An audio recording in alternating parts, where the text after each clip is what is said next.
Hello, जय हिंद, नमस्कार दोस्तों। आप सभी का स्वागत है आपके अपने YouTube channel online GK free classes में।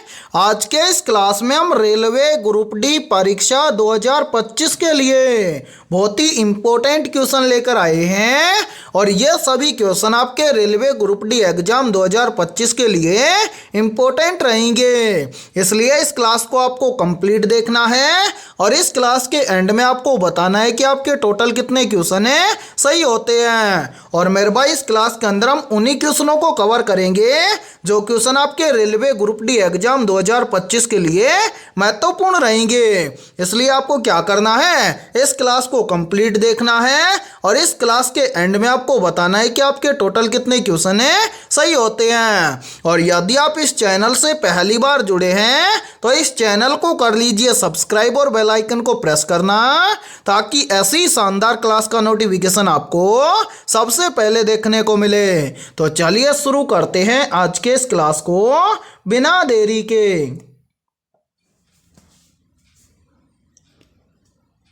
पहला प्रश्न है आप सभी के सामने।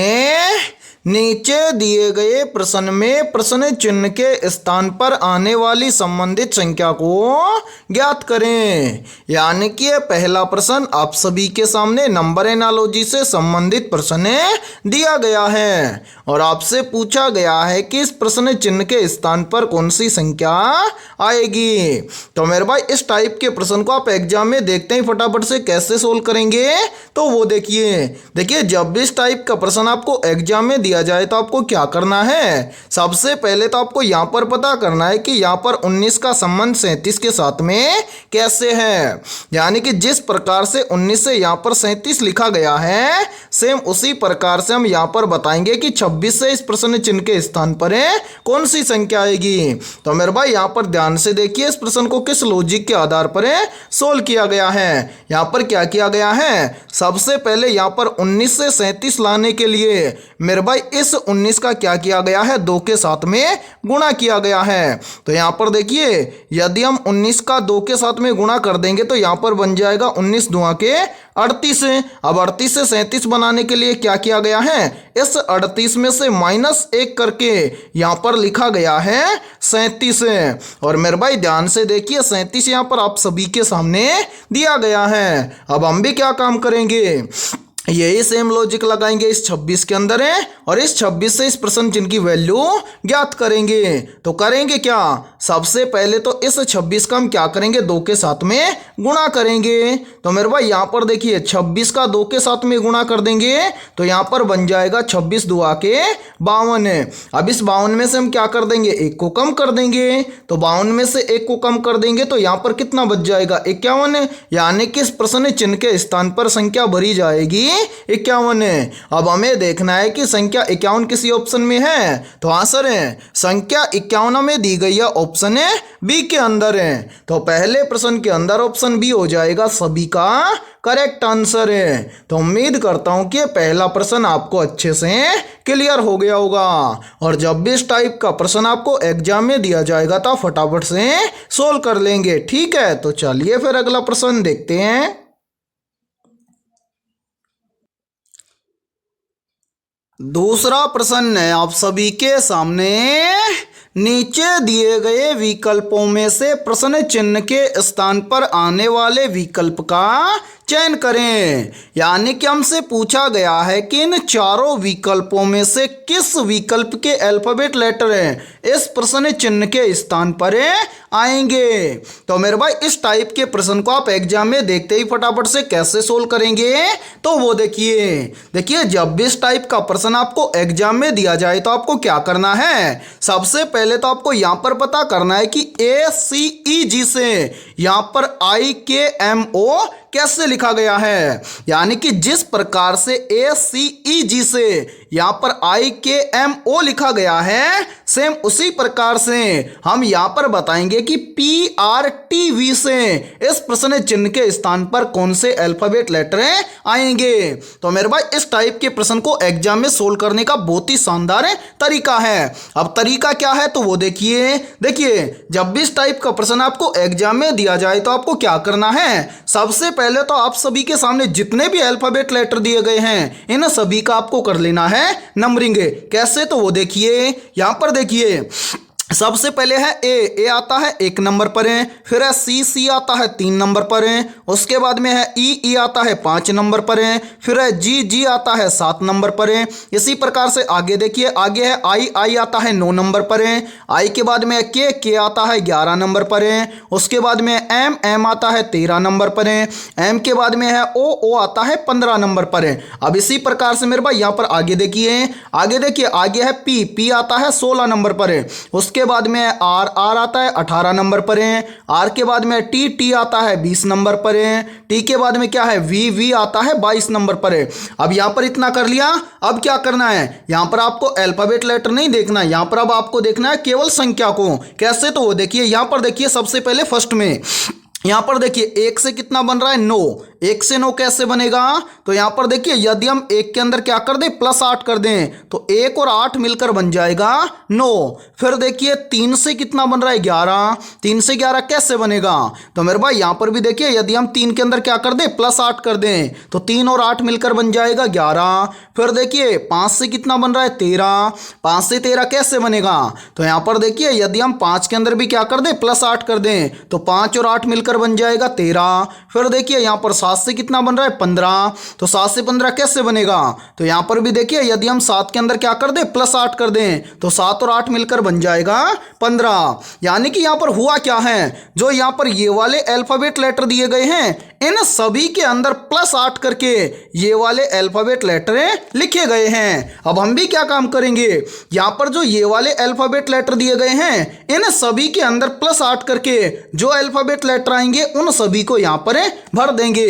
अब करना क्या है वो देखिए, यहां पर देखिए मेरे भाई एक बार हम क्या करते हैं कलर चेंज कर लेते हैं ताकि आपको समझने में कोई भी प्रॉब्लम ना आए। अब यहां पर देखिए सबसे पहले पी कितने नंबर पर आता है 16 नंबर पर है, 16 के अंदर यदि हम +8 कर देंगे तो 16 और 8 कितना हो जाएगा, तो मेरे भाई 16 और 8 हो जाएगा 24। 24 नंबर पर कौन सा अल्फाबेट लेटर आता है, तो 24 नंबर पर अल्फाबेट लेटर आता है एक्स, तो यहां पर हम भर देंगे एक्स। ठीक है, फिर क्या है पी के बाद में है आर आता है 18 नंबर पर है, 18 के अंदर +8 कर देंगे तो 18 और 8 हो जाएगा कितना 26 है। तो मेरे भाई 26 नंबर पर कौन सा अल्फाबेट लेटर आता है, 26 नंबर पर अल्फाबेट लेटर आता है जेड, तो यहां पर हम भर देंगे जेड। फिर यहां पर देखिए आर के बाद में है टी कितने नंबर पर आता है 20 नंबर पर है, 20 के अंदर +8 कर देंगे तो मेरे भाई 20 और 8 कितना हो जाएगा, 20 और 8 हो जाएगा 28। लेकिन अल्फाबेट लेटर होते हैं कितने 26 हैं, तो यहां पर हम क्या कर देंगे 28 के बना देंगे पार्ट।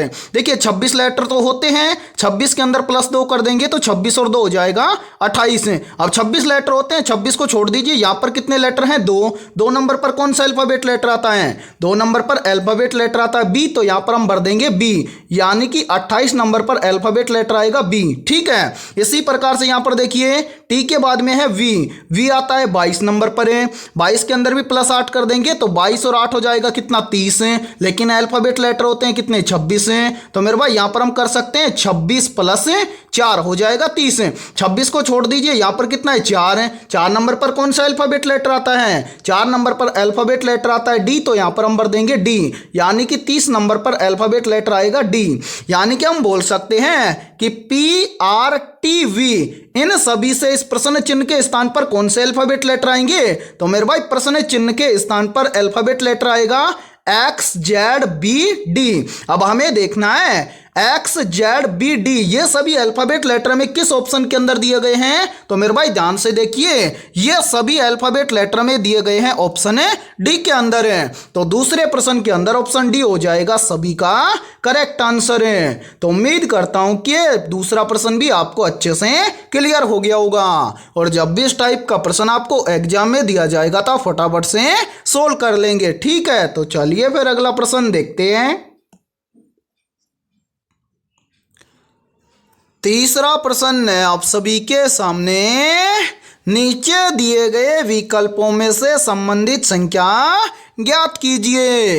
यानी कि हमसे यहाँ पर पूछा गया है कि जिस प्रकार से 24 का संबंध है 60 के साथ में, तो उसी प्रकार से 120 का संबंध किस संख्या के साथ में होगा। तो मेरे भाई यहाँ पर ध्यान से देखिए, इस प्रश्न को किस लॉजिक के आधार पर सोल्व किया गया है। सबसे पहले हमें क्या करना है, यहाँ पर पता करना है कि 24 से यहाँ पर 60 कैसे बना है। तो मेरे भाई यहाँ पर 24 से 60 बनाने के लिए क्या किया गया है, सबसे पहले तो इस 24 को क्या किया गया है, 2 से भाग किया गया है। तो यहां पर देखिए 24 को यदि 2 से भाग कर देंगे तो यहां पर बनेगा कितना, 12।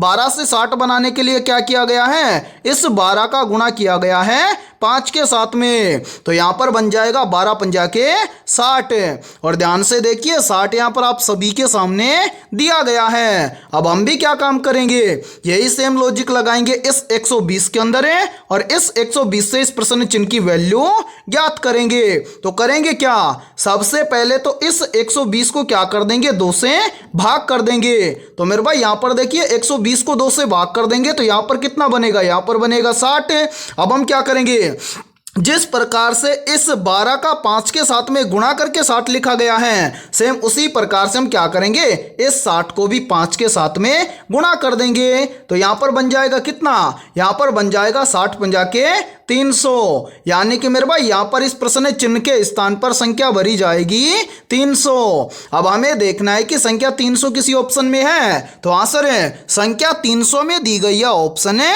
सी के अंदर है। तो तीसरे प्रश्न के अंदर ऑप्शन सी हो जाएगा सभी का करेक्ट आंसर है। तो उम्मीद करता हूं कि जब भी इस टाइप का प्रश्न आपको एग्जाम में दिया जाएगा तो आप देखते ही फटाफट से सोल्व कर दोगे। ठीक है, तो चलिए फिर अगला प्रश्न देखते हैं। और अगला प्रश्न देखने से पहले आप सभी के लिए बहुत ही इंपॉर्टेंट सूचना है, यदि आप पहली बार के अंदर रेलवे ग्रुप डी एग्जाम 2025 को क्रैक करना चाहते हैं तो हमने आपके रेलवे ग्रुप डी एग्जाम 2025 के लिए जीके, जीएस, साइंस, मैथमेटिक्स और रीजनिंग यानी कि ऑल सब्जेक्ट के ऊपर 21,000 प्लस मोस्ट इंपोर्टेंट क्वेश्चनों का पीडीएफ सेट तैयार किया है। जो भी अभ्यर्थी ये पीडीएफ सेट लेना चाहता है तो वो हमारे इस व्हाट्सएप नंबर पर कांटेक्ट करके ले सकता है। और मेरे भाई इस पीडीएफ सेट की प्राइस हमने रखी है मात्र और मात्र 51 रुपए, यानी कि 51 रुपए की फीस के अंदर आपको रामबाण प्रश्न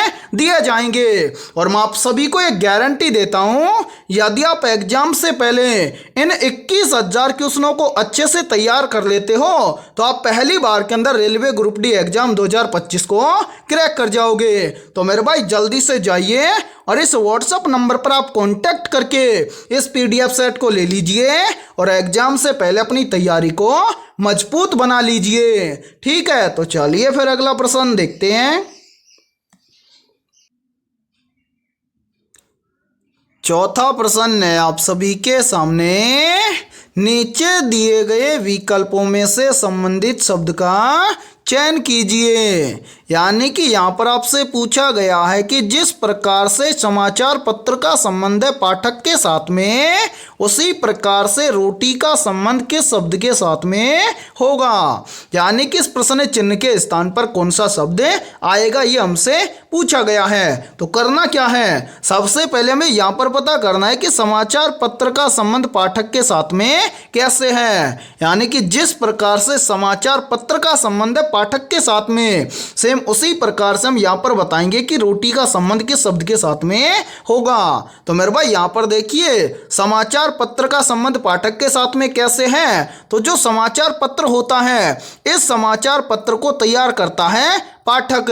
अब इसी प्रकार से हमें बताना है कि रोटी को कौन तैयार करता है। तो यहां पर देखिए सबसे पहले ऑप्शन ए में दिया गया है गेहूं। क्या रोटी को गेहूं तैयार करता है? तो नहीं सर, रोटी को गेहूं तैयार नहीं करता है। इसी प्रकार से ऑप्शन बी में दिया गया है खरीदार। क्या रोटी को खरीदार तैयार करता है? तो नहीं सर, रोटी को खरीदार भी तैयार नहीं करता है। इसी प्रकार से ऑप्शन सी के अंदर दिया गया है उपभोक्ता। तो क्या रोटी को उपभोक्ता तैयार करता है? तो हाँ सर, रोटी को उपभोक्ता तैयार करता है। यानी कि इस प्रश्न चिन्ह के स्थान पर शब्द भरा जाएगा उपभोक्ता, जो कि हमें दिया गया है ऑप्शन सी के अंदर है। तो चौथे प्रश्न के अंदर ऑप्शन सी हो जाएगा सभी का करेक्ट आंसर है। ठीक है, और जब भी इस टाइप का प्रश्न आपको एग्जाम में दिया जाएगा तो फटाफट से सोल्व कर लेंगे। तो चलिए फिर अगला प्रश्न देखते हैं। पांचवा प्रश्न है आप सभी के सामने।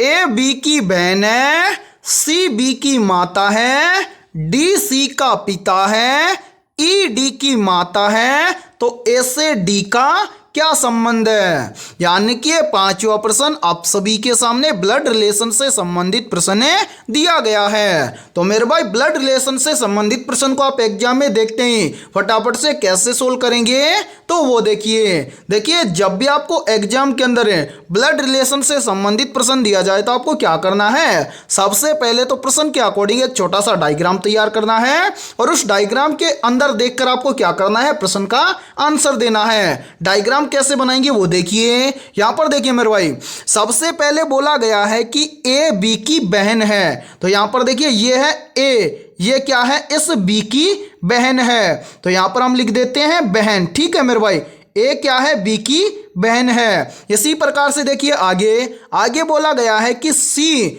बी की क्या है, माता है, तो यहां पर देखिए यहां पर कौन है, ये सी है और ये क्या है मेरे भाई, बी की माता है, यहां पर हम लिख देते हैं माता। ठीक है, इसी प्रकार से आगे देखिए आगे बोला गया है कि डी सी का पिता है। ठीक है, यानी कि यहां पर देखिए ये कौन है, सी माता है, यहां पर माइनस लगा देंगे। ठीक है मेरे भाई, यहां पर देखिए यानी कि डी क्या है, इस सी का पिता है, तो यहां पर डी पिता है तो यहां पर प्लस लगा देंगे और यहां पर हम लिख देते हैं पिता। ठीक है, यानी कि डी क्या है, सी का पिता है। अब इसी प्रकार से आगे देखिए आगे बोला गया है कि ई डी की माता है, यानी कि यहां पर देखिए ये डी है, इसकी माता है कौन, ई, तो यहां पर हम लिख देते हैं ई क्या है, माता, तो यहां पर हम लिख देते हैं माता। ठीक है, अब आपसे क्या पूछा गया है, आपसे पूछा गया है ए से डी का क्या संबंध है, यानी कि जो ये ए है इसका इस डी से क्या संबंध है, ये आपसे पूछा गया है। तो मेरे भाई यहां पर समझिए, देखिए यहां पर ए बी क्या है, दोनों बहनें हैं।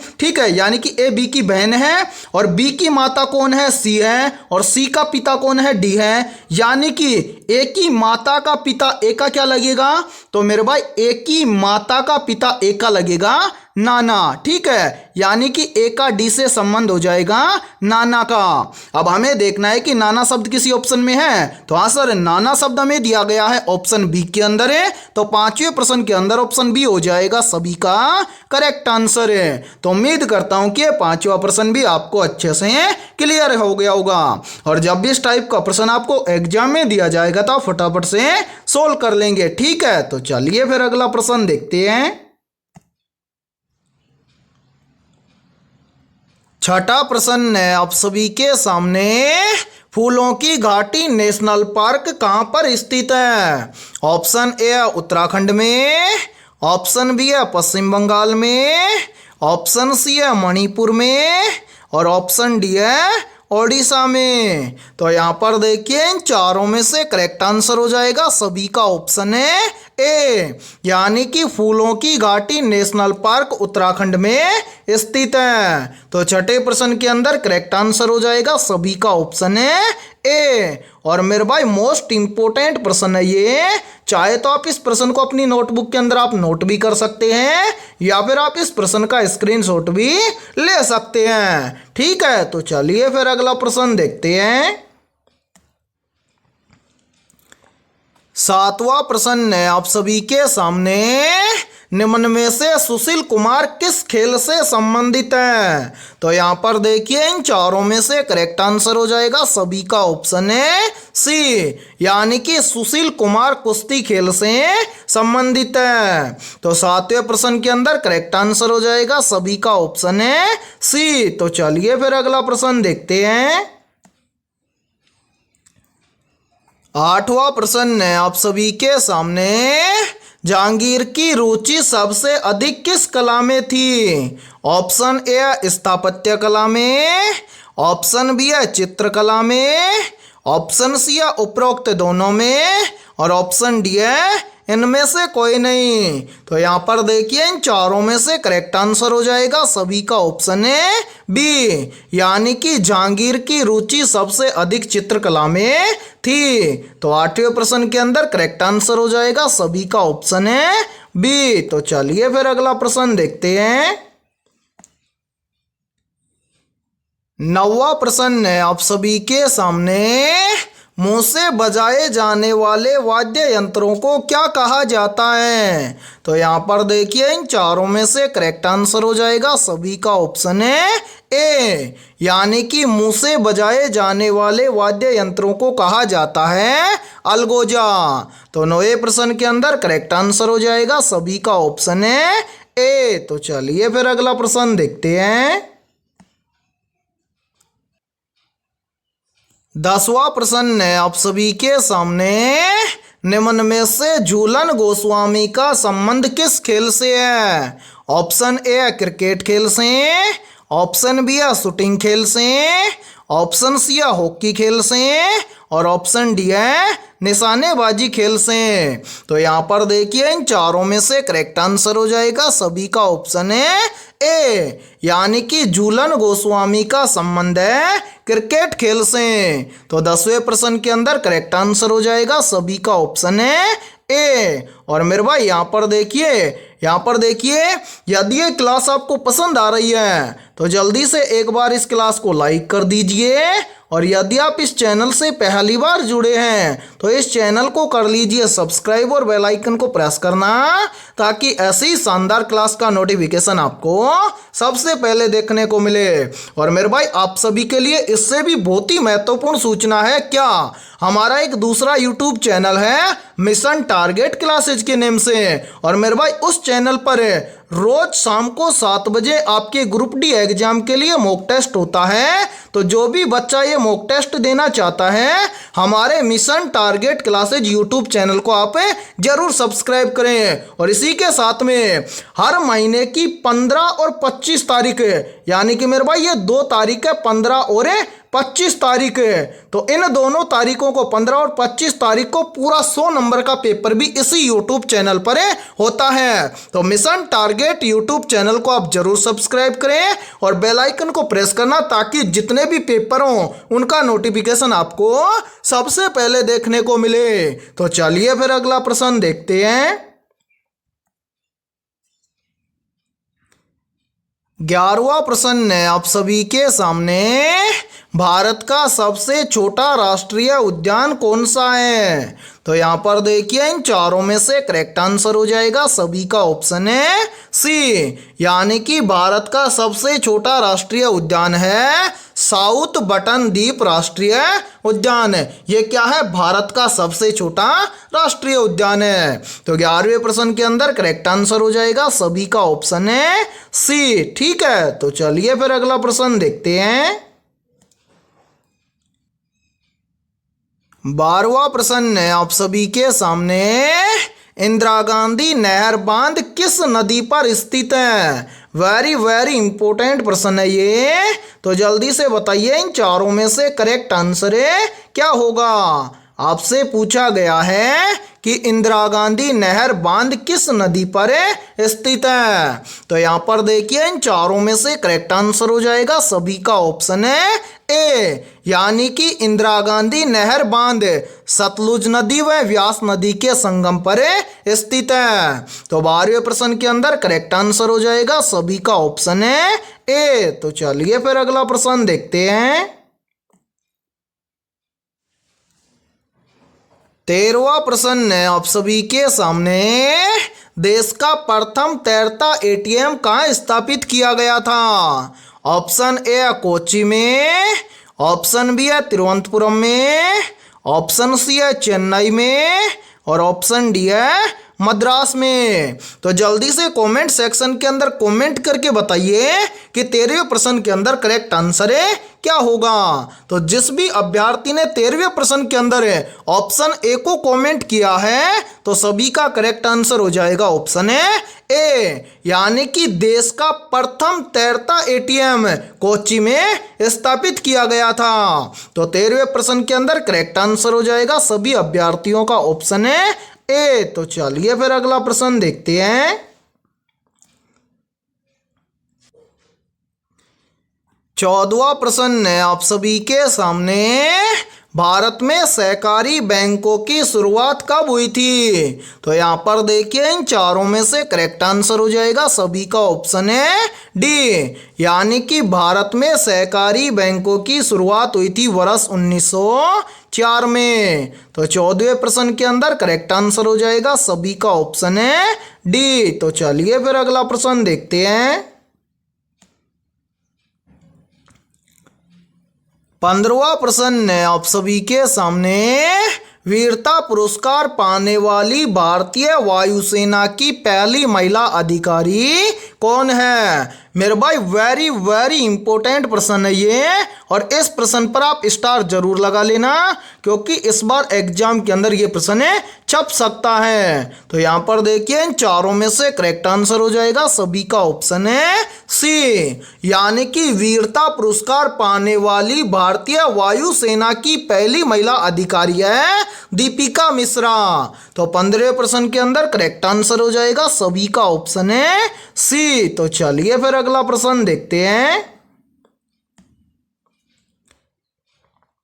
16वां प्रश्न है आप सभी के सामने, सरदार सरोवर बांध किस नदी पर स्थित है। तो यहाँ पर देखिए इन चारों में से करेक्ट आंसर हो जाएगा सभी का ऑप्शन है बी, यानी कि सरदार सरोवर बांध नर्मदा नदी पर स्थित है। तो 16वें प्रश्न के अंदर करेक्ट आंसर हो जाएगा सभी का ऑप्शन है बी। और मेरे भाई यहाँ पर देखिए काफी बार एग्जाम के अंदर पूछ लिया जाता है कि सरदार सरोवर बांध किस राज्य में स्थित है। तो याद रखना सरदार सरोवर बांध गुजरात राज्य में स्थित है। ठीक है, तो चलिए फिर अगला प्रश्न देखते हैं। 17वां प्रश्न है आप सभी के सामने, गोरुमारा राष्ट्रीय उद्यान किस राज्य में स्थित है। ऑप्शन ए तमिलनाडु राज्य में, ऑप्शन बी है पश्चिम बंगाल राज्य में, ऑप्शन सी है उत्तराखंड राज्य में, और ऑप्शन डी है मेघालय राज्य में। तो यहाँ पर देखिए इन चारों में से करेक्ट आंसर हो जाएगा सभी का ऑप्शन है बी, यानी कि गोरुमारा राष्ट्रीय उद्यान पश्चिम बंगाल राज्य में स्थित है। तो 17वें प्रश्न के अंदर करेक्ट आंसर हो जाएगा सभी का ऑप्शन है बी। तो चलिए फिर अगला प्रश्न देखते हैं। 18वां प्रश्न है आप सभी के सामने, निम्न में से मनु भास्कर का संबंध किस खेल से है। तो यहाँ पर देखिए इन चारों में से करेक्ट आंसर हो जाएगा सभी का ऑप्शन है बी, यानी कि मनु भास्कर का संबंध है शूटिंग खेल से। तो 18वें प्रश्न के अंदर करेक्ट आंसर हो जाएगा सभी का ऑप्शन है बी। तो चलिए फिर अगला प्रश्न देखते हैं। 19वां प्रश्न है आप सभी के सामने, प्राचीन सिक्कों पर वीणा बजाते हुए दिखाया गया हिंदू राजा कौन था। तो यहाँ पर देखिए इन चारों में से करेक्ट आंसर हो जाएगा सभी का ऑप्शन है ए, यानी कि प्राचीन सिक्कों पर वीणा बजाते हुए दिखाया गया हिंदू राजा था समुंदर गुप्त। तो 19वें प्रश्न के अंदर करेक्ट आंसर हो जाएगा सभी का ऑप्शन है ए। और मेरे भाई यहाँ पर देखिए आप सभी के लिए बहुत ही इंपॉर्टेंट सूचना है, यदि आप पहली बार के अंदर रेलवे ग्रुप डी के अंदर सिलेक्शन लेना चाहते हैं तो हमने आपके रेलवे ग्रुप डी एग्जाम 2025 के लिए ऑल सब्जेक्ट के ऊपर टॉपिक वाइज लगभग 21,000 प्लस मोस्ट इंपोर्टेंट क्वेश्चनों का पीडीएफ सेट तैयार किया है। यदि आप ये 21,000 प्लस मोस्ट इंपोर्टेंट क्वेश्चनों का पीडीएफ सेट लेना चाहते हैं तो आप हमारे इस व्हाट्सएप नंबर पर कांटेक्ट करके ले सकते हैं। व्हाट्सएप नंबर है 7374 826893। ये हमारा व्हाट्सअप नंबर है। इस व्हाट्सअप नंबर पर आप कांटेक्ट करके इस पीडीएफ सेट को ले सकते हैं। और मेरे भाई इस पीडीएफ सेट की प्राइस हमने रखी है मात्र और मात्र 51 रुपये, यानी कि 51 रुपये की फीस के अंदर आपको मोस्ट इंपोर्टेंट 21,000 प्लस क्वेश्चनों का पीडीएफ सेट दिया जाएगा। और मेरे भाई ये सभी क्वेश्चन आपको सॉल्यूशन के साथ में मिलने वाले हैं। और मैं आप सभी को एक गारंटी देता हूं, यदि आप रेलवे ग्रुप डी एग्जाम 2025 से पहले यदि आप इन 21,000 क्वेश्चनों को अच्छे से तैयार कर लेते हो तो आप पहली बार के अंदर रेलवे ग्रुप डी एग्जाम 2025 को क्रैक कर जाओगे। तो जल्दी से जाइए और बिना देरी के इस व्हाट्सएप नंबर पर आप कांटेक्ट करके इस पीडीएफ सेट को ले लीजिए और एग्जाम से पहले अपनी तैयारी को मजबूत बना लीजिए। ठीक है, तो चलिए फिर अगला प्रश्न देखते हैं।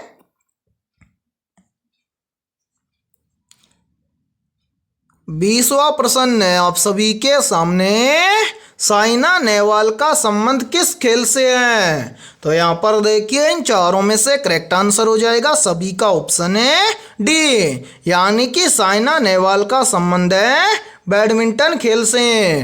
तो 20वें प्रश्न के अंदर करेक्ट आंसर हो जाएगा सभी का ऑप्शन है डी। और मेरे भाई आप हमारे दूसरे यूट्यूब चैनल को जरूर सब्सक्राइब करना। यूट्यूब चैनल का नाम है मिशन टारगेट क्लासेज।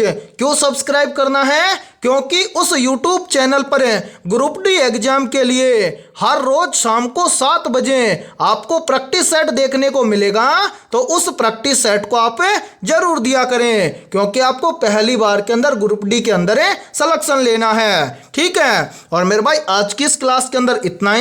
यदि ये क्लास आपको पसंद आई है तो जल्दी से एक बार इस क्लास को जल्दी से लाइक कर दीजिए। और यदि आप इस चैनल से भी पहली बार जुड़े हैं तो इस चैनल को भी आप जरूर सब्सक्राइब करना और साथ में बेल आइकन को प्रेस करना, ताकि इस यूट्यूब चैनल पर जितने भी क्लासेज हों उन सभी क्लासों का नोटिफिकेशन आपको सबसे पहले देखने को मिले। और आज की इस क्लास के अंदर भी हमने 20 बहुत ही इंपॉर्टेंट क्वेश्चन करवाए हैं। इन 20 में से आपके कितने क्वेश्चन सही हुए हैं सभी को कमेंट सेक्शन के अंदर कमेंट करके बताना है। और आज की इस क्लास के अंदर कुछ क्वेश्चन हार्ड थे, इसलिए जिन भी अभ्यर्थियों के इन 20 में से लगभग 15 प्लस क्वेश्चन सही हुए हैं तो समझना उनकी तैयारी भी बेहतर है। तो फिर मिलते हैं ऐसे ही बेहतरीन क्वेश्चनों के साथ सुबह 7 बजे।